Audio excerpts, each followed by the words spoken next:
নারী দেখে দেখে মরে যাইবা, এমন সুন্দর শেষ করে দিলা হায়াত। উলঙ্গ ছবি দেখতে দেখতে আব্বা মরে যাইবা, নর্তকী দেখতে দেখতে। অথচ নারীর চাহিদা তো স্বাভাবিক চাহিদা, এটা তো আল্লাহ প্রত্যেকের পূরণ করছে। নারীর চাহিদা পূরণ না হইলে স্বামী স্ত্রী হয় কেমনে, বিবাহ হয় কেমনে? নারীর চাহিদা পূরণ না হইলে এই পৃথিবীতে মানব প্রজন্ম এই পর্যন্ত আইন।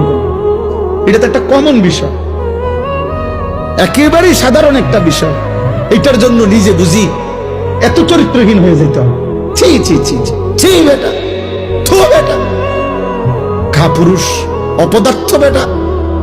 এত সুন্দর যৌবন, যে সময় নিজেকে গড়া, দেশ গড়া, জাতি গড়া, রাষ্ট্র গড়া, আল্লাহর দ্বীন কায়েম করা, ইসলামের জন্য কিছু করা, আখিরাতের জান্নাত গড়া, সবকিছুর সর্বোত্তম সময় যৌবন।